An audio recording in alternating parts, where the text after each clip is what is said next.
Hi అండి. Chicken keema అండి ఇది. మా పెద్దోడికి చాలా ఇష్టం చికెన్ కీమా అంటేనే. మటన్ కీమా అంత ఇష్టంగా తినడో, చికెన్ కీమా అయితే ఇష్టంగా తింటాడో. చూడండి, ముందుగా ఇలా స్టవ్ పైన ఒక బాండీ పెట్టుకుని కొద్దిగా ఆయిల్ వేసి, కొంచెం ఆయిల్ ఎక్కువ వేసుకోవాలి దీనికి, లేకపోతే నీసు వాసన వచ్చినట్టు ఉంటుందండి చికెన్ది కీమా. తర్వాత మసాలా దినుసులు వేసుకోవాలి, వేసుకుని ఉల్లిగడ్డ పచ్చిమిర్చి వేసుకోవాలి, కొద్దిగా జీడిపప్పు కూడా వేసానండి నేను.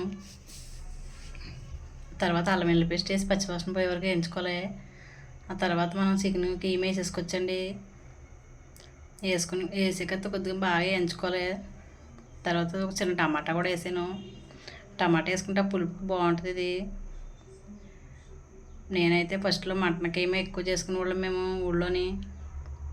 చికెన్ కీమా తెలియదు నాకు. తర్వాత మా ఆయనగారు వెళ్ళి చికెన్ షాప్ కూడా అడిగితే కీమా కొడతామన్నారంట, చికెన్ కీమా కూడానే. మా పెద్దోడికి ఇష్టమని తీసుకొచ్చాడండి మా ఆయన. చూడండి, ఇలా వేయించుకున్నాక కొద్దిగా ఉప్పు, కారం, పసుపు, ధనియాల పొడి, జీలకర్ర పొడి అన్నీ వేసానండి నేను. వేసినాక వాటర్ వేసుకోవాలి కొద్దిగాని. కుక్కర్లో ఏం పెట్టవసరం లేదు, ఇలా ఉడికిపోతుంది మంచిగాని. ఇదైతే చాలా బాగుంటుంది, కోడిగుడ్డుకల్లా మంచిగా అనిపిద్దండి.